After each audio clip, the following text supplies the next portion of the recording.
ನಮಸ್ತೆ ಸ್ನೇಹಿತರೆ, ಇವತ್ತು ನಾವು ಪ್ರಥಮ BA ಇಂಗ್ಲೀಷ್ನಲ್ಲಿ ಪರೀಕ್ಷೆಯ ಅಂತಿಮ ತಯಾರಿಯನ್ನು ಮಾಡಿಕೊಳ್ಳುವ. ಈಗಾಗಲೇ ನಾವು ಯೂನಿಟ್ 1ರಲ್ಲಿರುವಂತಹ 2 ಪದ್ಯದ ಸಾರಾಂಶವನ್ನು ತಿಳ್ಕೊಂಡೆವು. ಕನ್ನಡದಲ್ಲಿ ಸಾರಾಂಶವನ್ನು ತಿಳ್ಕೊಂಡೆವು, ಹಾಗೆ ಇಂಗ್ಲೀಷ್ನಲ್ಲಿರುವ ಸಾರಾಂಶ ಕೂಡ ನಿಮಗೆ ನಾನು ತೋರಿಸಿದ್ದೇನೆ. ಅದನ್ನು ಓದ್ಕೊಳ್ಳಿ. ಹಾಗೆ ಇನ್ನು ಮುಂದಿನ ಒಂದು ಪದ್ಯ ಸೆಲೆಕ್ಷನ್ ಫ್ರಮ್ ಗ್ರೇಸ್ ಎಲಿಜಿ ಶೋಕಗೀತೆ.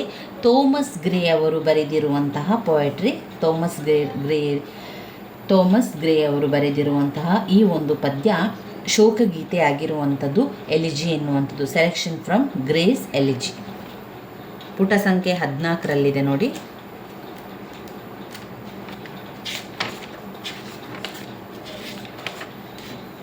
ಪುಟ ಸಂಖ್ಯೆ 14ರಲ್ಲಿ ಗ್ರೇ ಅವರ ಪದ್ಯ ಇದೆ.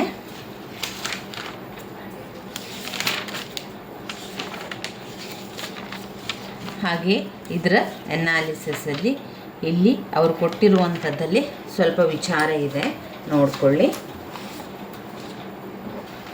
ಈ ಒಂದು ಪದ್ಯದ ಸಾರಾಂಶ ಏನು ಅಂತ ನೋಡಿದಾಗ, ಸಾರಾಂಶದಲ್ಲಿ ಲೇಖಕರು ಥೋಮಸ್ ಗ್ರೇ ಅವರು ಹೇಳುವಂಥದ್ದು, ಇಲ್ಲಿ ಅವರು ಸಂಜೆಯ ಹೊತ್ತಿನಲ್ಲಿ ಸ್ಮಶಾನದ ಹತ್ರ, ಕಂಟ್ರಿ ಚರ್ಚ್ ಯಾರ್ಡ್ ಹತ್ರ ಅಲ್ಲಿರ್ತಾರೆ. ಅಲ್ಲಿ ಹೋಗಿ ದುಃಖವನ್ನು ಹೇಳ್ಕೊಳ್ಳುವಂಥದ್ದು, ಕವಿತೆಯನ್ನು ಬರೆಯುವಂಥದ್ದನ್ನು ಮಾಡ್ತಾರೆ.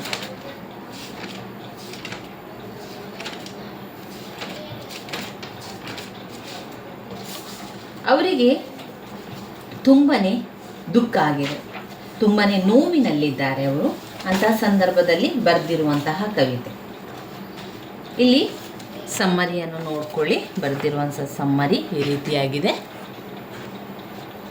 Thomas Gray elegy written in country churchyard was first published in 1751.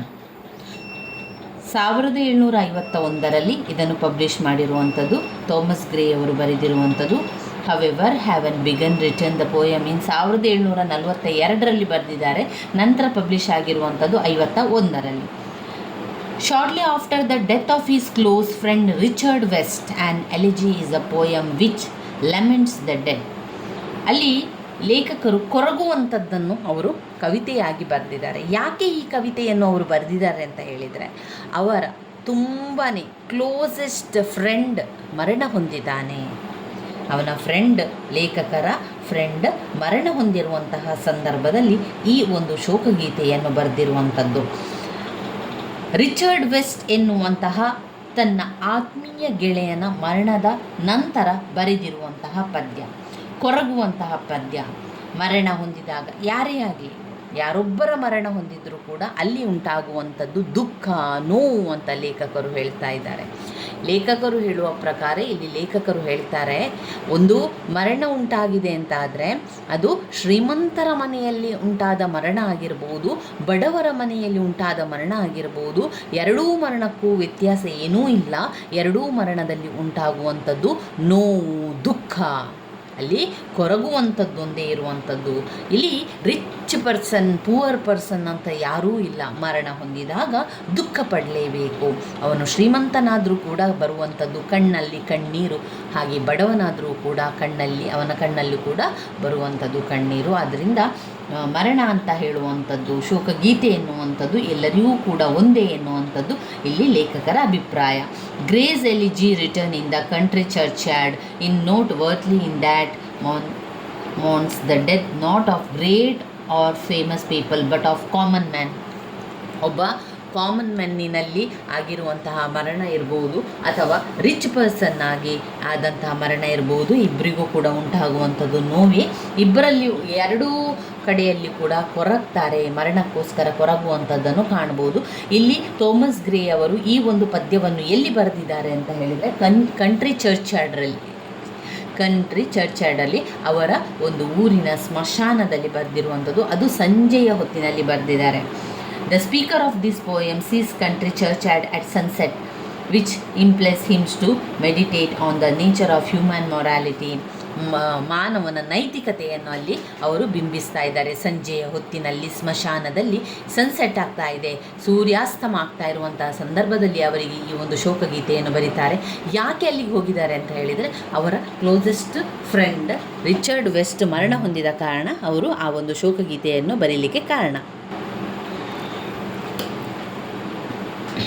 ಈ ರೀತಿಯಾಗಿ ಅವರು ಹೇಳ್ತಾ ಇದ್ದಾರೆ. ಮಾನವನ ನೈತಿಕತೆಯನ್ನು ಕೂಡ ಅವರಿಗೆ ವಿವರಿಸುವಂಥದ್ದನ್ನು ಕಾಣ್ಬೋದು. ಲೇಖಕರು ಅಲ್ಲಿ ಸ್ಮಶಾನ ಹತ್ರ ನಿಂತ್ಕೊಂಡು ನೋಡ್ತಾ ಇರುವಂಥ ಸಂದರ್ಭದಲ್ಲಿ ರೈತರು ಅಲ್ಲಿ ಹೋಗ್ತಾನೆ ಇರ್ತಾರೆ, ಕಾರ್ಮಿಕ ವರ್ಗದವರು ಹೋಗ್ತಾ ಇರ್ತಾರೆ.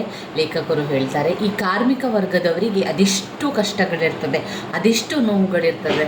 ಅವರು ಬೆಳಗಿನ ಸಮಯದಲ್ಲಿ ಕೆಲಸಕ್ಕೆ ಹೋಗಿ ರಾತ್ರಿ ಹೊತ್ತಿನಲ್ಲಿ ಮನೆಗೆ ಬರುವಂಥದ್ದು. ಅವರ ಮನೆಯಲ್ಲೂ ಕೂಡ ಮರಣ ಹೊಂದಿದ್ರು ಕೂಡ ಅವರು ದುಃಖವನ್ನೇ ಪಡುವಂಥದ್ದು, ಕೊರಗುವಂಥದ್ದೇ ಆಗಿರ್ತದೆ. ಅದೇ ರೀತಿ ಒಬ್ಬ ಶ್ರೀಮಂತನ ಮನೆಯಲ್ಲಿ ಮರಣ ಹೊಂದಿದ್ರು ಕೂಡ ಅವನೂ ಕೂಡ ಕೊರಗುವಂಥದ್ದೇ. Remember that you must die. The speaker considered the fact that in the death there is no difference between great and common people. ಇಲ್ಲಿ ಲೇಖಕರು ಪದೇ ಪದೇ ಅದನ್ನೇ ಹೇಳುವಂಥದ್ದು. ಕಾಮನ್ ಪೀಪಲ್ ಇರಲಿ ಅಥವಾ ಗ್ರೇಟ್ ಪೀಪಲ್ ಇರಲಿ, ಇಬ್ಬರಿಗೂ ಕೂಡ ಕೊರಗುವಂಥ ಪರಿಸ್ಥಿತಿ, ಮರಣ ಅಂತ ಹೇಳುವಂಥದ್ದು ಕೊರಗುವ ಪರಿಸ್ಥಿತಿಯನ್ನು ಅವರು ವಿವರಿಸ್ತಾ ಇದ್ದಾರೆ. ಇಲ್ಲಿ ಥೋಮಸ್ ಗ್ರೇ ಅವರು ಶೋಕಗೀತೆಯನ್ನು ಹೇಳುವಂಥದ್ದು ಮರಣದ ಬಗ್ಗೆ, ದುಃಖದ ಬಗ್ಗೆ, ನೋವಿನ ಬಗ್ಗೆ ವಿವರಿಸ್ತಾ ಇದ್ದಾರೆ. ಅದನ್ನು ಅವರು ವ್ಯತ್ಯಾಸವನ್ನು ಹೇಳುವುದರ ಮೂಲಕ ವಿವರಿಸ್ತಾ ಇದ್ದಾರೆ. ಒಬ್ಬ ಶ್ರೀಮಂತ ವ್ಯಕ್ತಿ ಮರಣ ಹೊಂದಿದ್ರು ಕೂಡ ದುಃಖವೇ ಉಂಟಾಗುವಂಥದ್ದು, ಬಡವ ಮರಣ ಹೊಂದಿದ್ರು ಕೂಡ ಅವರ ಮನೆಯಲ್ಲಿ ದುಃಖವೇ ಉಂಟಾಗುವಂಥದ್ದು ಅಂತ ಅವರು ವ್ಯತ್ಯಾಸವನ್ನು ಹೇಳ್ತಾ ವಿವರಿಸ್ತಾ ಇದ್ದಾರೆ. ಇಲ್ಲಿ ಕಾಮನ್ ಮ್ಯಾನ್, ಗ್ರೇಟ್ ಮ್ಯಾನ್ ಅಂತ ಏನು ವ್ಯತ್ಯಾಸ ಇಲ್ಲ, ಎಲ್ಲರೂ ಒಂದೇ ಎನ್ನುವಂಥದ್ದು ಲೇಖಕರ ಅಭಿಪ್ರಾಯ. ಸಾವು ಎಲ್ಲರಿಗೂ ಒಂದೇ, ಅದರಲ್ಲಿ ಯಾವ ವ್ಯತ್ಯಾಸವೂ ಇಲ್ಲ, ಎಲ್ಲರೂ ಕೊರಗುವಂಥದ್ದು. The comments the death, great man ಮತ್ತು ಕಾಮನ್ ಪೀಪಲ್ ಅದನ್ನೇ ಇಟ್ಕೊಂಡು ನೀವು ವಿವರಿಸ್ತಾ ಹೋಗಿ ಸ್ನೇಹಿತರೆ. Common people, great people, poor people, rich people, rich and poor ಇದನ್ನು ಇಟ್ಕೊಂಡು ಅದನ್ನೇ ವಿವರಿಸ್ತಾ ಹೋದರೆ ಆಯಿತು. Whose talent has simply never been discovered and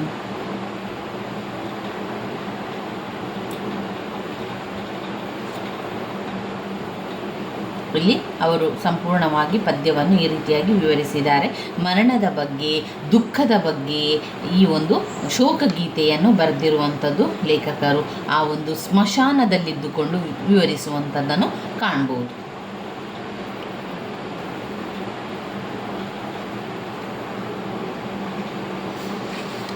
ನೋಡಿ, ಇಂಗ್ಲೀಷ್ನಲ್ಲಿರುವಂಥ ಸಮ್ಮರಿಯನ್ನು ನೋಡ್ಕೊಳ್ಳಿ.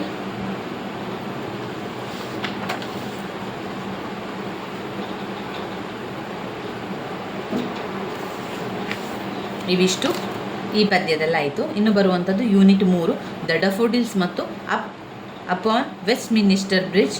ಎರಡೂ ಕವಿತೆಯನ್ನು ಬರೆದವರು ವಿಲಿಯಂ ವರ್ಡ್ಸ್ವರ್ತ್. ಆರಂಭದಲ್ಲಿ ವಿಲಿಯಂ ಶೇಕ್ಸ್ಪಿಯರ್ ಎರಡು ಸೋನೆಟನ್ನು ಬರೆದಿರುವಂಥದ್ದು. ಈಗ ಎರಡು ಪದ್ಯವನ್ನು ಬರೆದವರು ವಿಲಿಯಂ ವರ್ಡ್ಸ್ವರ್ತ್ ಅವರು ಎರಡು ಪದ್ಯವನ್ನು ಬರೆದಿದ್ದಾರೆ. ಒಂದು ಡಫೋಡಿಲ್ಸ್ ಪದ್ಯ, ಆಮೇಲೆ ಮತ್ತೊಂದು ಅಪಾನ್ ವೆಸ್ಟ್ ಮಿನಿಸ್ಟರ್ ಬ್ರಿಡ್ಜ್ ಎನ್ನುವಂತಹ ಕವಿತೆಯನ್ನು ಬರೆದಿದ್ದಾರೆ.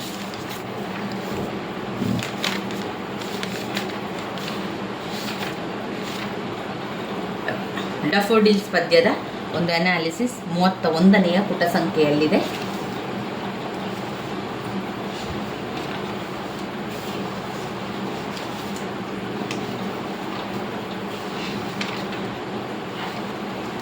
ನೋಡಿ, ನಾನು ಬರೆದಿರುವಂಥ ಸಮ್ಮರಿ ಇಲ್ಲಿದೆ. ಡಫೋಡಿಲ್ ಸಮ್ಮರಿ ತುಂಬಾ ಅತ್ಯದ್ಭುತವಾದಂಥ ಒಂದು ಪದ್ಯ ಅಂತಲೇ ಹೇಳ್ಬೋದು. ವೆರಿ ವೆರಿ ಇಂಪಾರ್ಟೆಂಟ್ ಆಗಿರುವಂಥ ಪದ್ಯ. ಈ ಪದ್ಯದಿಂದ ಪ್ರಶ್ನೆಗಳು 100ಕ್ಕೆ 100% ಬಂದೇ ಬರ್ತದೆ. ಡಫೋಡಿಲ್ಸ್ ಪದ್ಯದಿಂದ ಅವರು ಪ್ರಶ್ನೆಗಳನ್ನು ಕೇಳ್ತಾರೆ. ಅನೋಟೇಟ್, ಟಿಪ್ಪಣಿ ಬರಲಿಕ್ಕೆ ಕೇಳ್ತಾರೆ. ಪ್ರಶ್ನೋತ್ತರಗಳಲ್ಲಿ ಇದನ್ನು 100ಕ್ಕೆ 100% ಕೊಡುವಂತಹ ಒಂದು ಪದ್ಯ ಆಗಿರುವಂಥದ್ದು ಡಫೋಡಿಲ್ಸ್ ಪದ್ಯ.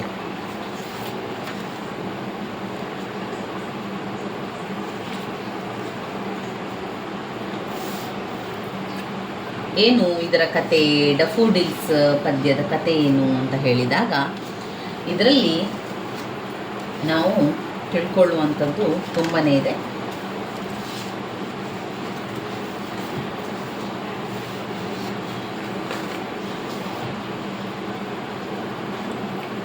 ಇಲ್ಲಿ ಲೇಖಕರು ಒಂದು ದಿವಸ ತುಂಬ ಬೇಸರದಲ್ಲಿ ಇರ್ತಾರೆ.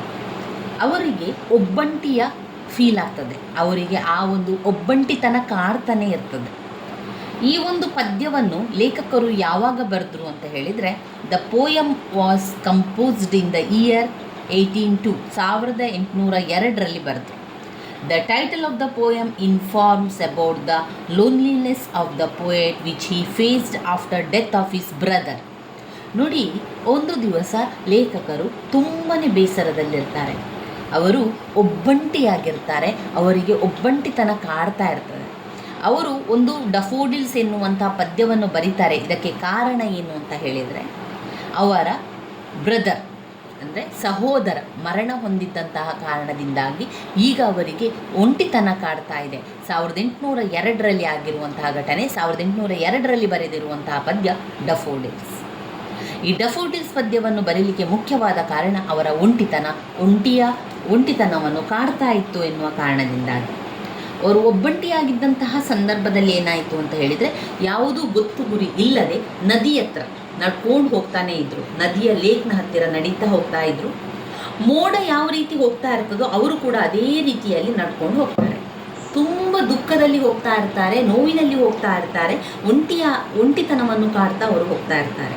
ಅಂಥ ಸಂದರ್ಭದಲ್ಲಿ ಅವರಿಗೆ ದೂರದಿಂದ ಕಾಣುವಂಥದ್ದು ಸುಂದರವಾದ ಸಾವಿರಾರು ಹೂಗಳು ಇರುವಂತಹ ಡಫೋಡಿಲ್ಸ್ ಹೂಗಳು ಕಾಣ್ತದೆ.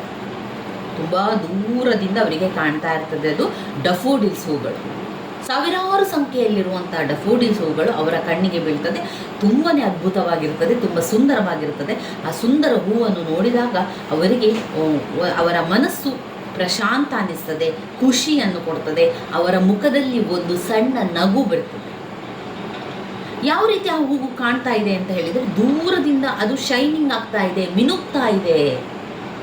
ಮಿನುಗ್ತಾ ಇದೆ ಅಲ್ಲಿ ದೂರದಿಂದ. ಆಮೇಲೆ ತೆರೆಯ ಒಂದು ಬಡಿತಕ್ಕೆ ಅದು ನೃತ್ಯ ಮಾಡ್ತಾ ಇದೆ. ತೆರೆ ಬರ್ತಾ ಇದೆ, ತೆರೆ ಬಂದ ತಕ್ಷಣ ಗಾಳಿ ಬರ್ತಾ ಇದೆ. ಆ ಒಂದು ಗಾಳಿಗೆ ಆ ಡಫೋಡಿಲ್ಸ್ ಹೂಗಳು ನೃತ್ಯ ಮಾಡ್ತಾ ಇದೆ. ಅಂದರೆ ಆ ಕಡೆಯಿಂದ ಈ ಕಡೆಗೆ, ಈ ಕಡೆಯಿಂದ ಆ ಕಡೆಗೆ ಸಂಚರಿಸ್ತಾ ಇದೆ, ನೃತ್ಯ ಮಾಡ್ತಾ ಇದೆ.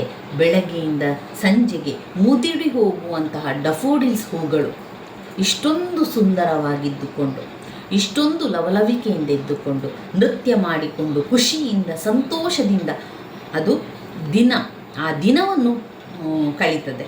ಬೆಳಗ್ಗೆ ಅರಳಿದ ಹೂ ರಾತ್ರಿಗಾಗುವಾಗ ಮುದುಡಿ ಹೋಗುವಂತಹ ತನ್ನ ಜೀವನದಲ್ಲಿಯೂ ಕೂಡ ಅದು ಅಷ್ಟೊಂದು ಸಂತೋಷ ಖುಷಿಯಿಂದ ಅನುಭವಿಸ್ತಾ ಇರುವಂಥದ್ದು ನೋಡಿದಂತಹ ಲೇಖಕರಿಗೆ ಈಗ ಅನಿಸ್ತದೆ, ನಾನೇಕೆ ಹೀಗೆ ಇರಬೇಕು, ನಾನೇಕೆ ಒಂಟಿಯಾಗಿ ಈ ರೀತಿಯಾಗಿ ದುಃಖ ಪಡ್ತಾ ಇರಬೇಕು. ಜೀವನವನ್ನು ಖುಷಿಯನ್ನು ಪಡ್ಕೊಳ್ಬೇಕು, ಜೀವನದಲ್ಲಿ ನಾವು ಖುಷಿಯನ್ನು ಕಾಣಬೇಕು. ಒಬ್ಬರು ಇಲ್ಲ ಅಂತ ಹೇಳಿದ ಮಾತ್ರಕ್ಕೆ ಜೀವನ ಮುಗಿಯುವುದಿಲ್ಲ. ನಮ್ಮ ಜೀವನ ಇದೆ, ನಮ್ಮ ಜೀವ ಇರುವ ತನಕ ನಾವು ಖುಷಿಯಿಂದ ಸಂತೋಷದಿಂದ ಇರಬೇಕು. ಯಾವ ರೀತಿ ಒಂದು ಹೂ ಬೆಳಗ್ಗೆ ಅರಳಿ ಸಂಜೆಯಲ್ಲಿ ಬಾಡಿ ಹೋಗ್ತದೆ, ಅದಕ್ಕೆ ಗೊತ್ತಿದೆ ನಾನು ಒಂದೇ ದಿವಸ ಇರೋದು ಅಂತ. ಆದರೂ ಕೂಡ ಅದು ಅಷ್ಟು ಸಂತೋಷವಾಗಿರಬೇಕಾದ್ರೆ ಮನುಷ್ಯನಾದವನಿಗೆ ದೇವರು ಅಷ್ಟೊಂದು ಆಯುಷ್ಯ ಕೊಟ್ಟಿರಬೇಕಾದ್ರೆ, ಮನುಷ್ಯನಿಗೆ ದೇವರು ಅಷ್ಟೊಂದು ಜೀವನವನ್ನು ಕೊಟ್ಟಿರಬೇಕಾದ್ರೆ ಯಾಕೆ ದುಃಖದಿಂದಿರಬೇಕು? ಪ್ರತಿ ದಿನವನ್ನು ಪ್ರತಿ ಕ್ಷಣವನ್ನು ಸಂತೋಷದಿಂದ ಕಳಿಬೇಕು, ಪ್ರತಿ ಕ್ಷಣವನ್ನು ಸಂತೋಷದಿಂದ ಆ ಜೀವನವನ್ನು ನಾವು ಅನುಭವಿಸಬೇಕು ಎನ್ನುವಂಥದ್ದು ಲೇಖಕರಿಗೆ ಅನಿಸ್ತದೆ. ಕೆಲವು ದಿನಗಳ ನಂತರ ಅವರಿಗೆ ಡಫೋಡಿಲ್ಸ್ ಆ ಹೂಗಳು ನೆನಪಾದಾಗೆಲ್ಲ ಅವರಿಗೆ ಅದೊಂದು ಸಂತೋಷವನ್ನು ಕೊಡುವಂತಹ ಹೂವಾಗಿ ನಿಲ್ತದೆ, ಸಂತೋಷವನ್ನು ಕೊಡುವಂತಹ ಹೂವಾಗಿ ಸಿಗ್ತದೆ. However, the endless views of golden daffodils in the field across the lake filled him with joy. This view was the greatest gift of nature of him. ಅವರಿಗೆ ಲೇಖಕರಿಗೆ ಈಗ ಅನಿಸಿದೆ, ಈ ಒಂದು ಪ್ರಕೃತಿ ಕೊಟ್ಟಿರುವಂತಹ ಒಂದು ಗಿಫ್ಟ್ ಇದು, ನನಗೆ ಪ್ರಕೃತಿ ಒಂದು ಗಿಫ್ಟನ್ನು ಕೊಟ್ಟಿದೆ. ಆ ಗಿಫ್ಟೇ ಈ ಡಫೋಡಿಲ್ಸ್ ಹೂಗಳು.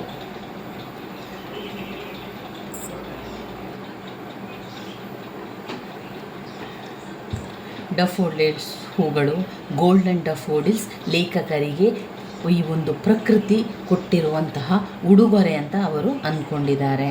This view was the greatest gift of nature of him.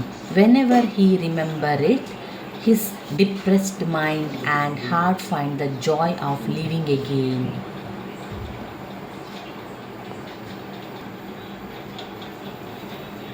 Golden daffodils ಅವರಿಗೆ ತುಂಬಾ ಖುಷಿ ಕೊಟ್ಟಿದೆ.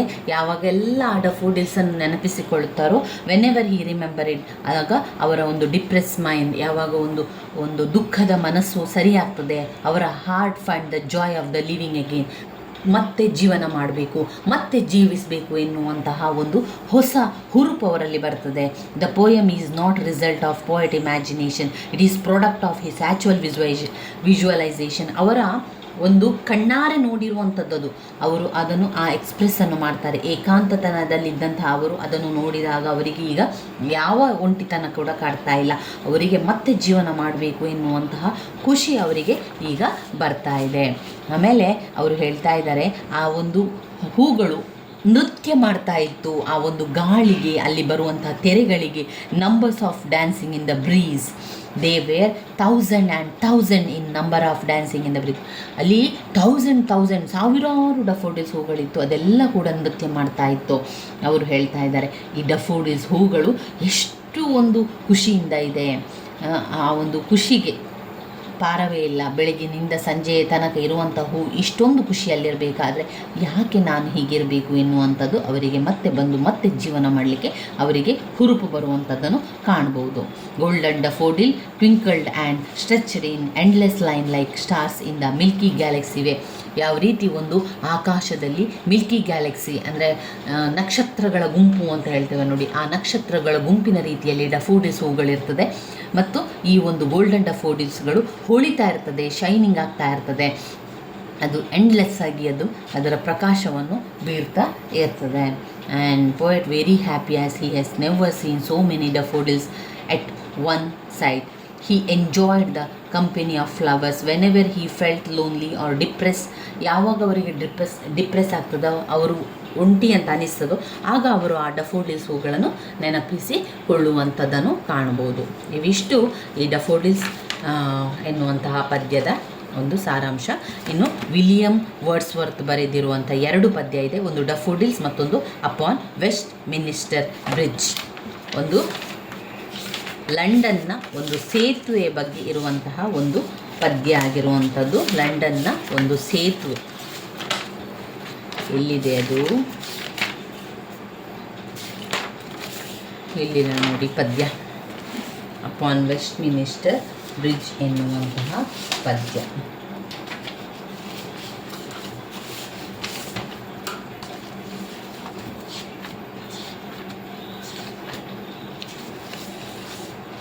ಈ ಸಮ್ಮರಿಯನ್ನು ನಾನು ಚಿಕ್ಕದಾಗಿ ಇಲ್ಲಿ ಬರ್ಕೊಂಡಿದ್ದೇನೆ. ಇದನ್ನು ನೀವು ದೊಡ್ಡದಾಗಿ ಬರಿತಾ ಹೋಗಬೇಕು. 10 ಅಂಕಕ್ಕೆ ಬಂದಾಗ 3 ಪುಟದಷ್ಟು ನಿಮ್ಮ ಉತ್ತರ ಇರಬೇಕು. ಇವಿಷ್ಟನ್ನು ಬರೆದು ನಂತರ ಪಾಯಿಂಟ್ಸ್ ರೀತಿಯಲ್ಲಿ ಕೊಟ್ಟಿದ್ದೇನೆ ನೋಡಿ, ಆ ಪಾಯಿಂಟ್ಸನ್ನು ನಿಮಗೆ ಗೊತ್ತಿರುವ ರೀತಿಯಲ್ಲಿ ವಿವರಿಸ್ತಾ ಹೋಗಿ. ಹೇಗೆ ಬರೀಲಿಕ್ಕೆ ಸಾಧ್ಯವೋ ಅದೇ ರೀತಿಯಾಗಿ ಬರಿತಾ ಹೋಗಿ. ಅಪಾನ್ ವೆಸ್ಟ್ ಮಿನಿಸ್ಟರ್ ಬ್ರಿಡ್ಜ್ ಪದ್ಯವನ್ನು ಬರೆದವರು ವಿಲಿಯಂ ವರ್ಡ್ಸ್ವರ್ತ್ ಅವರು. ಇದರ ಒಂದು ಕತೆ ಏನು ಅಂತ ಹೇಳಿದರೆ, ಲಂಡನ್ನಲ್ಲಿ ಲೇಖಕರು ಇನ್ ಅಪಾನ್ ವೆಸ್ಟ್ ಮಿನಿಸ್ಟರ್ ಬ್ರಿಡ್ಜ್ ಎನ್ನುವಂಥದ್ದು ಲಂಡನ್ನಿನ ಒಂದು ಸೇತುವೆ, ಆ ಒಂದು ಮುಖ್ಯ ಸಿಟಿಯಲ್ಲಿರುವಂತಹ ಸೇತುವೆಯಾಗಿದೆ. ಆ ಸೇತುವೆಯ ಮೇಲೆ ಲೇಖಕರು ತುಂಬಾ ಬೆಳ್ಳಂಬೆಳಗ್ಗೆ, ಅಂದರೆ ಎಲ್ಲರೂ ಏಳುವ ಮುಂಚೆ ಅವರಲ್ಲಿಗೆ ಹೋಗಿದ್ದಾರೆ. ಎಲ್ಲರೂ ಏಳುವ ಮುಂಚೆ ಅವರಲ್ಲಿಗೆ ಹೋಗಿ ಆ ಸೇತುವೆಯ ಮೇಲೆ ನಿಂತು ನೋಡ್ತಾ ಇದ್ದಾರೆ. ಅಲ್ಲಿ ಸಂಪೂರ್ಣವಾದ ಲಂಡನ್ ಸಿಟಿ ಕಾಣ್ತಾ ಇದೆ ಲೇಖಕರಿಗೆ, ಅಲ್ಲಿ ಕಾಣ್ತಾ ಇದೆ. ಆಗ ಅವರಿಗೆ ಅದು ತುಂಬಾ ಖುಷಿ ಕೊಡುತ್ತದೆ. ಜನರೆಲ್ಲರೂ ಕೂಡ ನಿದ್ದೆ ಮಾಡಿದಂತಹ ಸಂದರ್ಭದಲ್ಲಿ ಆ ಒಂದು ಸಂಪೂರ್ಣ ಸಿಟಿ ನಿಶಬ್ದ ಆಗಿತ್ತು. ಹಕ್ಕಿಗಳ ಚಿಲಿಪಿಲಿ ಆಗ್ತಾ ಇತ್ತು, ಹಕ್ಕಿಗಳು ಹಾರಾಡ್ತಾ ಇದ್ರು, ಆಕಾಶ ಅಷ್ಟು ಕ್ಲಿಯರ್ ಆಗಿತ್ತು, ಎಲ್ಲ ಕೂಡ ನಿಶಬ್ದದಿಂದ ಕೂಡಿತ್ತು, ಪ್ರಶಾಂತತೆಯಿಂದ ಕೂಡಿತ್ತು ಅಂತ ಲೇಖಕರು ವಿವರಿಸ್ತಾ ಇದ್ದಾರೆ. ಲೇಖಕರು ವಿವರಿಸ್ತಾ ಇದ್ದಾರೆ, the city is serving in the early morning, not at the woken. He marvelous over still quiet it is.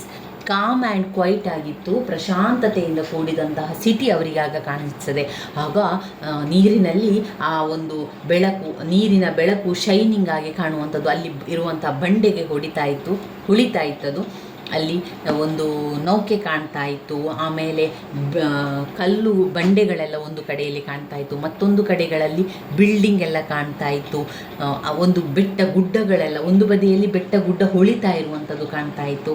ಆಮೇಲೆ ಕಟ್ಟಡಗಳು, ಥಿಯೇಟರ್ಗಳು, ಮಂದಿರಗಳು, ಟೆಂಪಲ್ಗಳು, ಟವರ್ಗಳು, ಆಮೇಲೆ ಎಲ್ಲ ಕೂಡ ಅವರಿಗೆ ಆ ಒಂದು ಸಂದರ್ಭದಲ್ಲಿ ತುಂಬಾ ಖುಷಿ ಅಂತ ಅನಿಸ್ತಿತ್ತು. ಕ್ಲಿಯರ್ ಇತ್ತು, ಏರೆಲ್ಲ ಕ್ಲಿಯರ್ ಆಗಿತ್ತು, ಯಾವ ವಾಹನಗಳ ಸಂಚಾರ ಇರಲಿಲ್ಲ, ಜನರೆಲ್ಲರೂ ಕೂಡ ಮಲಗಿರುವಂತಹ ಸಂದರ್ಭ ಕೂಡ ಆಗಿತ್ತು ಅಂತ ಹೇಳುವಂಥದ್ದು. More specifically in the first 3 lines Wordsworth says the city is so beautiful. ಈಗ ಲೇಖಕರು ಹೇಳ್ತಾ ಇದ್ದಾರೆ, ಈ ಒಂದು ಸಿಟಿ ಸೋ ಬ್ಯೂಟಿಫುಲ್, ತುಂಬ ಅದ್ಭುತವಾಗಿ ಸುಂದರವಾಗಿ ಕಾಣ್ತಾ ಇದೆ. ಯಾಕಂದರೆ ಜನರೆಲ್ಲೂ ಮಲಗಿರುವಂಥ ಸಮಯ, ಕ್ಲಿಯರ್ ಏರ್ ಕೂಡ ಇತ್ತು. This beauty of the morning silent ಇತ್ತು.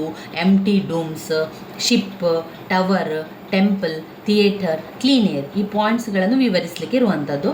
Sunlight falling as a beautifully on the city be its rock, ಅಲ್ಲಿ ಸಿಟಿಯಲ್ಲಿ ಇರುವಂಥ ಒಂದು ಹಿಲ್, ಬಂಡೆಕಲ್ಲುಗೆ, ಗುಡ್ಡದ ಬಂಡೆಕಲ್ಲುಗಳ ಮೇಲೆ ಆ ಒಂದು ಬೆಳಗಿನ ಜಾವದ ಸೂರ್ಯನ ರಶ್ಮಿ ಬಿದ್ದು ಹೊಳಿತಾ ಇತ್ತು.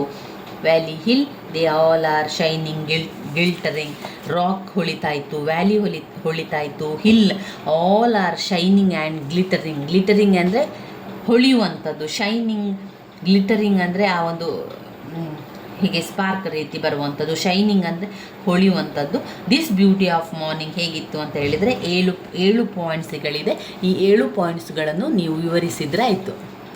7 ಪಾಯಿಂಟ್ಸ್ಗಳನ್ನು ವಿವರಿಸ್ತಾ ಹೋಗಿ. Silent, empty domes, ships, towers, temple, theatre, clear air, ಇವಿಷ್ಟು ವೆಸ್ಟ್ ಮಿನಿಸ್ಟರ್ ಬ್ರಿಡ್ಜ್ನ ಸಮ್ಮರಿಯಾಗಿದೆ. ಆ ಪಾಯಿಂಟ್ಸ್ಗಳನ್ನು ಇಟ್ಕೊಂಡು 2-3 ಪುಟದಷ್ಟು ಬರೀಲಿಕ್ಕೆ ತುಂಬಾ ಸುಲಭ. 2-3 ಈ ಎಲ್ಲ ಪಾಯಿಂಟ್ಸ್ಗಳನ್ನು ಇಟ್ಕೊಂಡು ಆ ಪಾಯಿಂಟ್ಸ್ಗಳನ್ನು ವಿವರಿಸ್ತಾ ಹೋಗಿ. ಇಲ್ಲಿ ನಿಮಗೆ 1.5 ಪುಟದಷ್ಟು ಉತ್ತರ ಮಾತ್ರ ಇದೆ. ಇದನ್ನು ನಾವು 3 ಪುಟದಷ್ಟು ಮಾಡಲಿಕ್ಕೆ ತುಂಬಾ ಸುಲಭ. ಇಲ್ಲಿರುವಂಥ ಪಾಯಿಂಟ್ಸ್ಗಳನ್ನೇ ನಿಮಗೆ ಬೇಕಾದ ರೀತಿಯಲ್ಲಿ ವಿವರಿಸ್ತಾ ಹೋದರೆ ಆಯಿತು. ಇನ್ನು ಕೊನೆಯದಾದ ಪದ್ಯವನ್ನು ಕೂಡ ಇದೇ ಒಂದು ವಿಡಿಯೋದಲ್ಲಿ ನಾವು ನೋಡ್ತಾ ಹೋಗುವ. ಯೂನಿಟ್ 4ರಲ್ಲಿ ಆಲ್ಫ್ರೆಡ್ ಟೆನ್ನಿಸನ್ ಅವರು ಬರೆದಿರುವಂತಹ ಪದ್ಯ. ಆಲ್ಫ್ರೆಡ್ ಟೆನ್ನಿಸನ್ ಅವರ ಯುಲಿಸಸ್.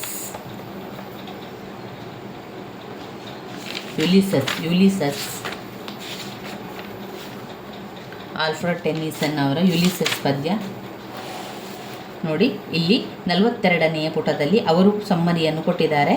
ಯಾವ ರೀತಿ ನಾವು ಅದರಲ್ಲಿ ಓದ್ಕೊಳ್ಬೋದು. ತುಂಬಾ ಸುಲಭದಲ್ಲಿ ಅವರು ಕೊಟ್ಟಿದ್ದಾರೆ, ಅರ್ಥವಾಗುವ ರೀತಿಯಲ್ಲಿದೆ.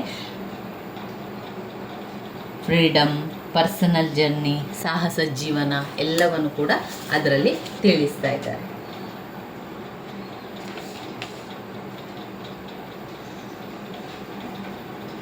Ulysses is a poem which gives us details about unhappiness and monotony. Ulysses is going through in his old age. ಏಕತಾನತೆ, ಅನ್ಹ್ಯಾಪಿಯನ್ನು ತೋರಿಸ್ತಾ ಇದ್ದಾರೆ. ಇಲ್ಲಿ ಯುಲಿಸಸ್ ಎನ್ನುವಂಥವನು ರಾಜ. ಆ ರಾಜನಿಗೆ ರಾಜ್ಯದಲ್ಲಿ ಇರಲಿಕ್ಕೆ ಇಷ್ಟ ಇಲ್ಲ. ಅವನಿಗೆ ಎಲ್ಲ ಕಡೆಗೆ ಹೋಗಿ ಯುದ್ಧಗಳನ್ನು ಮಾಡಿ ಅವನು ಅಡ್ವೆಂಚರ್ಗಳನ್ನು ಮಾಡಲಿಕ್ಕೆ ಅವನಿಗೆ ತುಂಬಾ ಇಷ್ಟ ಇತ್ತು. ಅವನು ಆ ರೀತಿಯಾಗಿ ತನ್ನ ಜೀವನವನ್ನು ಮಾಡ್ತಾ ಇದ್ದ. ಅವನಿಗೆ ಹೊರಗಡೆ ಹೋಗಿ ಯುದ್ಧವನ್ನು ಮಾಡಿ ಗೆಲ್ಲಲಿಕ್ಕೆ, ಆ ರೀತಿಯೇ ಅವನ ಜೀವನ ಅವನಿಗೆ ತುಂಬಾ ಖುಷಿ ಕೊಡ್ತಾ ಇತ್ತು. ರಾಜ್ಯದಲ್ಲಿ ಇದ್ದುಕೊಂಡು ರಾಜ್ಯಭಾರ ಮಾಡಲಿಕ್ಕೆ ಅವನಿಗೆ ಇಷ್ಟ ಇರಲಿಲ್ಲ. ಆದರೆ ಈಗ ಅವನ ಮಗ ಆ ರೀತಿಯಲ್ಲ. ಅವನ ಮಗ ತುಂಬ ಚೆನ್ನಾಗಿ ರಾಜ್ಯಭಾರವನ್ನು ಮಾಡ್ತಾ ಇದ್ದಾನೆ. ಇದರಿಂದ ಜನರಿಗೆಲ್ಲ ತುಂಬ ಸಂತೋಷವಾಗಿದೆ. ಪ್ರಜೆಗಳೆಲ್ಲ ಯುಲಿಸಸ್ನ ಮಗ ಒಳ್ಳೆಯ ರೀತಿಯ ರಾಜ್ಯಭಾರವನ್ನು ಆಡ್ತಾ ಇದ್ದಾರೆ, ಒಳ್ಳೆಯ ರೀತಿಯ ಆಡಳಿತವನ್ನು ಮಾಡ್ತಾ ಇದ್ದಾನೆ ಅಂತ ಅವನನ್ನು ಪ್ರಶಂಸಿಸ್ತಾರೆ, ಅವನನ್ನು ಹೊಗಳ್ತಾರೆ. ಅದನ್ನು ಕೇಳಿದಂತಹ ಯುಲಿಸಸ್ಸಿಗೆ ಈಗ ತುಂಬಾ ಸಂತೋಷ ಆಗಿದೆ. ನನ್ನ ಮಗ ಒಳ್ಳೆಯ ರೀತಿಯಲ್ಲಿ ರಾಜ್ಯಭಾರವನ್ನು ಮಾಡ್ತಾ ಇದ್ದಾನೆ, ಪ್ರಜೆಗಳು ಅವನನ್ನು ಇಷ್ಟಪಟ್ಟಿದ್ದಾರೆ, ಹಾಗೆ ಅವನು ಒಳ್ಳೆಯ ರಾಜ ಕೂಡ ಆಗ್ತಾನೆ ಎನ್ನುವಂಥದ್ದು ನಾವು ನಂಬ್ತಾನೆ. ಆದರೆ ಆಲ್ಫ್ರೆಡ್ ಟೆನ್ನಿಸನ್ ಅವರು ಬರೆದಿರುವಂಥ ಈ ಒಂದು ಪದ್ಯದಲ್ಲಿ ಯುಲಿಸಸ್ ಅವರು ರಾಜ ಆಗಿದ್ದರೂ ಕೂಡ ಅವನಿಗೆ ಹೊರಗಡೆ ಹೋಗಲಿಕ್ಕೆ ಇಷ್ಟ. ತನ್ನ ಜೀವನದ ಕೊನೆಯ ಉಸಿರು ಇರುವ ತನಕ ಅವನು ನೌಕೆಯಾನೆ ಮಾಡಬೇಕು, ಹೊರಗಡೆ ಅಡ್ವೆಂಚರ್ಗಳನ್ನು ಮಾಡಬೇಕು, ಹೊರಗಡೆ ಯುದ್ಧಗಳನ್ನು ಮಾಡಬೇಕು ಅಂತ ಅವನ ಒಂದು ಆಸೆ. ಅವನಿಗೆ ಅನ್ನಿಸ್ತದೆ, ಈಗ ಅವನಿಗೆ ತುಂಬಾ ಏಜ್ ಆಗಿದೆ, ಆದರೆ ಅವನಿಗೆ ಅನ್ನಿಸ್ತದೆ ಇಲ್ಲ ನನಗೆ ಇನ್ನೂ ಟೈಮ್ ಇದೆ, ನನ್ನ ದೇಹದಲ್ಲಿ ಉಸಿರು ಇರುವ ತನಕ ನನಗೆ ಸಮಯ ಇದೆ ಅಂತ ಅವನು ಹೇಳ್ತಾನೆ. ಅವನು ಹೇಳುವಂಥದ್ದು ಇಷ್ಟೇ, ನನ್ನ ದೇಹದಲ್ಲಿ ಉಸಿರು ಇರುವ ತನಕ ನಾನು ಹೋರಾಟವನ್ನು ಮಾಡ್ತೇನೆ, ನಾನು ಹೊರಗಡೆ ಹೋಗಿ ಹೋರಾಟವನ್ನು ಮಾಡ್ತೇನೆ. ನನಗೆ ರಾಜ್ಯದಲ್ಲಿದ್ದುಕೊಂಡು ರಾಜ್ಯಭಾರ ಮಾಡಲಿಕ್ಕೆ ಇಷ್ಟ ಇಲ್ಲ, ಆದರೆ ನನ್ನ ಮಗನಿಗೆ ರಾಜ್ಯಭಾರವನ್ನು ಮಾಡಲಿಕ್ಕೆ ಇಷ್ಟ ಇದೆ. ನನ್ನ ಮಗ ನನ್ನ ರಾಜ್ಯವನ್ನು ನೋಡಿಕೊಳ್ತಾನೆ, ನನ್ನ ಪ್ರಜೆಗಳನ್ನು ನೋಡ್ತಾನೆ ಎನ್ನುವಂಥ ನಂಬಿಕೆ ನನಗಿದೆ. ಆದರೆ ನನಗೆ ಇಷ್ಟ ಇಲ್ಲ ಅದು. ನಾನು ಹೊರಗಡೆ ಇರಲಿಕ್ಕೆ ಇಷ್ಟ, ನಾನು ನೌಕಾಯಾನ ಮಾಡಲಿಕ್ಕೆ ಇಷ್ಟ, ನಾನು ಹೊರಗಡೆ ಯುದ್ಧಗಳನ್ನು ಮಾಡಲಿಕ್ಕೆ ನನಗೆ ಇಷ್ಟ. ನನಗೆ ಈಗ ಪ್ರಾಯ ಆಗಿರಬಹುದು, ಆದರೆ ನನ್ನ ಕೊನೆಯ ಉಸಿರು ಇರುವ ತನಕ ನಾನು ಹೋರಾಟವನ್ನು ಮಾಡ್ತೇನೆ. ಇನ್ನೂ ನನ್ನ ಸಮಯ ಮುಗಿದಿಲ್ಲ, ನನಗೆ ಇನ್ನೂ ಸಮಯ ಇದೆ, ಕಾಲಾವಕಾಶ ಇದೆ ಅಂತ ಹೇಳ್ತಾನೆ. However, he is getting old, but that does not stop him. Ulysses believed that he must enjoy the little time left of his life. ಆದರೂ ಕೂಡ ಯುಲಿಸಸ್ ಈಗ ಕೂಡ ಎಂಜಾಯ್ ಮಾಡ್ತಾ ಇದ್ದಾನೆ. ಇನ್ನೂ ಅವನ ಜೀವನದಲ್ಲಿ ಸ್ವಲ್ಪ ಸಮಯ ಇರುವಂಥದ್ದು, ಲೆಫ್ಟ್ ಆಗಿರುವಂಥದ್ದು, ಅದನ್ನು ಕೂಡ ಅವನು he must enjoy the little time left of his life. He makes a resolution to continue to strike, seek, find but never yield. ಅವನು ಈ ಕ್ಷಣದಲ್ಲೂ ಕೂಡ ಹೊಸ ನಿರ್ಣಯಗಳನ್ನು ತೆಗೆದುಕೊಳ್ಳುವಂಥದ್ದು, ಸ್ಟ್ರೈಕ್ ಮಾಡುವಂಥದ್ದು, ಹುಡುಕುವಂತಹ ಕೆಲಸಗಳನ್ನೆಲ್ಲ ಮಾಡ್ತಾನೆ. Ulysses poem is a great word of Alfred Tennyson. Alfred Tennyson ಅವರು ಅತ್ಯದ್ಭುತವಾಗಿ ಬರೆದಿರುವಂಥ ಒಂದು ಪದ್ಯ ಆಗಿದೆ. The poem begins with Ulysses complaining about his idle life as a king. ಅವರಿಗೆ ಕಿಂಗ್ ಆಗಿರುವಂಥದ್ದು, ರಾಜ ಆಗಿದ್ದುಕೊಂಡು ರಾಜ್ಯಭಾರವನ್ನು ಮಾಡಲಿಕ್ಕೆ ಅವನಿಗೆ ಇಷ್ಟ ಇಲ್ಲ, ಅವನಿಗೆ ದೂರ ಹೋಗಲಿಕ್ಕೆ ಇಷ್ಟ. ಯಾವಾಗಲೂ ಆ ಒಂದು ವಿಷಯನ ಅವನು ಹೇಳ್ತಾ ಇದ್ದ. Thus he wishes to continue his travels and make the most of his life. Ulysses is an experienced person who has spent enough time of the sea. ಅವನು ಸಮುದ್ರದಲ್ಲಿ ಹೆಚ್ಚಿನ ಸಮಯವನ್ನು ಕಳೆದುಕೊಂಡು ಆ ಸಮುದ್ರದಲ್ಲಿ ಎಲ್ಲ ಯುದ್ಧಗಳನ್ನು ಮಾಡ್ತಾ ಇದ್ದವಂಥವನು. ಅವನು ತುಂಬನೇ ರಾಜ್ಯವನ್ನು ಗೆದ್ದುಕೊಂಡವನು ಅಂತ ಅವನಿಗೆ ಪ್ರತಿಯೊಬ್ಬರಿಗೂ ಕೂಡ ಗೊತ್ತಿದೆ ಎನ್ನುವಂಥದ್ದನ್ನು ಅವರು ಹೇಳ್ತಾನೆ. On the other hand, he want to make the most of the life he is left. He does not consider breathing as living. ಅವನ ಪ್ರಕಾರ ಅಂತ ಹೇಳಿದರೆ, ನಾವು ಜೀವನ ಮಾಡುವುದಕ್ಕೋಸ್ಕರ ಉಸಿರಾಡುವಂಥದ್ದಲ್ಲ, ಉಸಿರಾಟ ಮಾಡುವುದಕ್ಕೋಸ್ಕರ ಜೀವನ ಮಾಡುವುದಲ್ಲ, ನಾವು ಉಸಿರಾಟ ಮಾಡ್ತಾ ಇದ್ದೇವೆ ಅಂತ, ಬ್ರೀದಿಂಗ್ ಆ್ಯಸ್ ಲಿವಿಂಗ್ ಅಂತ ಹೇಳುವಂಥದ್ದು. ಅವರು ಅಲಿಸಿಸ್ ಫೈಂಡ್ ಇಟ್. ಯುಲಿಸಸ್ ಏನು ಹೇಳ್ತಾ ಇದ್ದಾನೆ ಅಂದರೆ, ನಮ್ಮ ಒಂದು ಜೀವನವನ್ನು ದೇವರು ಕೊಟ್ಟಿದ್ದಾನೆ ಅಂತ ಆದರೆ ಏನಾದರೂ ಒಂದು ಸಾಧನೆ ಮಾಡಲೇಬೇಕು. ಆ ಸಾಧನೆಯನ್ನು ನಮ್ಮ ಜೀವ ಇರುವ ತನಕ ನಾವು ಅದನ್ನು ಸಾಧಿಸಬೇಕು, ನಾವು ಯಾವುದಕ್ಕೂ ಅಂಜಬಾರ್ದು ಎನ್ನುವಂಥದ್ದು ಹೇಳುವಂಥದ್ದು. ಟೆಲಿಮ್ಯಾಕ್ಯೂ ಅವನ ಮಗ. Telemachus he wishes to rule people happily, while Ulysses loves his son and believe he will be good ruler and honor of the god of the family. Ulysses old now, they are still capable of doing noble deed. Even as the day end, Ulysses still believe it is not too late. He wants to explore till his last breath and may even meet a chill. He will always continue to explore and discover. ಯಾವಾಗಲೂ ಒಂದು explore ಮಾಡಲಿಕ್ಕೆ ಇಷ್ಟಪಡ್ತಾನೆ, ಯಾವಾಗಲೂ ಒಂದು ಸಾಹಸ ಜೀವನವನ್ನು ಮಾಡಲಿಕ್ಕೆ ಇಷ್ಟಪಡ್ತಾನೆ. ನಮ್ಮ ಜೀವನ ದೇವರು ಕೊಟ್ಟಿದ್ದಾನೆ ಅಂತಾದರೆ ಏನಾದರೂ ಒಂದು ಸಾಧನೆ ಮಾಡಲೇಬೇಕು ಎನ್ನುವಂಥದ್ದು ಅವನ ಒಂದು ಅನಿಸಿಕೆ, ನಂಬಿಕೆ ಆಗಿರುವಂಥದ್ದು. ಜೀವನ ಸಾಧನೆ ಮಾಡಿದರೆ ಮಾತ್ರ ಅದು ನಿಜವಾದ ಜೀವನ, ದೇರ್ ಲೀವ್ ವರ್ತ್ ಲಿವಿಂಗ್, ನಾವು ಜೀವನ ಮಾಡೋದಕ್ಕೂ ಸಾರ್ಥಕ ಅಂತ ಅಭಿಪ್ರಾಯ ಅವನದಾಗಿತ್ತು. ಇದು ಯುಲಿಸಸ್ನ ಸಮ್ಮರಿ ಆಗಿರುವಂಥದ್ದು.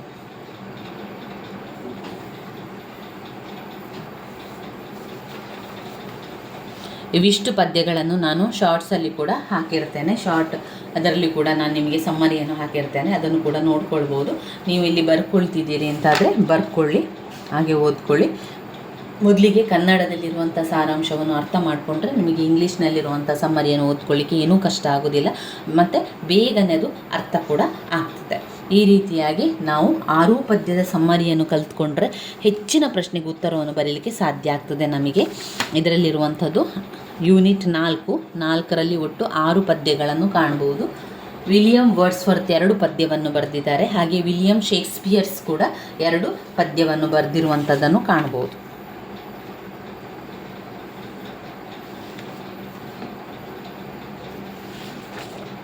ವಿಲಿಯಂ ಶೇಕ್ಸ್ಪಿಯರ್ 2 ಪದ್ಯ, not marble not the gilded monuments. ಆಮೇಲೆ ವಿಲಿಯಂ ಶೇಕ್ಸ್ಪಿಯರ್ ಮತ್ತೊಂದು ಪದ್ಯ, let me not to the marriage of true mind. ಆಮೇಲೆ ಥಾಮಸ್ ಗ್ರೇ ಅವರದ್ದು ಒಂದು ಪದ್ಯ, selection from the Gray elegy, ಆಮೇಲೆ ವಿಲಿಯಂ ವರ್ಡ್ಸ್ವರ್ತ್ ಅವರು 2 ಪದ್ಯ, ದ ಡಫೋಡಿಲ್ಸ್ ಮತ್ತು ಅಪಾನ್ ವೆಸ್ಟ್ ಮಿನಿಸ್ಟರ್ ಬ್ರಿಡ್ಜ್, ಆಮೇಲೆ ಆಲ್ಫರ್ಡ್ ಟೆನ್ನಿಸನ್ ಅವರ ಯುಲಿಸಸ್ ಪದ್ಯ. ಒಟ್ಟು 6 ಪದ್ಯಗಳು. ಈ 6 ಪದ್ಯಗಳ ಸಮ್ಮರಿಯನ್ನು ಬಾಯಿಪಾಠ ಮಾಡಿ ಆದರೂ ಕಲಿಯಿರಿ ಸ್ನೇಹಿತರೆ. ಪದ್ಯದ ಸಾರಾಂಶವನ್ನಷ್ಟೇ ಕಲಿತರೂ ಕೂಡ ನಿಮಗೆ ಪಾಸ್ ಅಂಕಗಳು ಸಿಗಲಿಕ್ಕೆ ಸಹಾಯ ಆಗ್ತದೆ.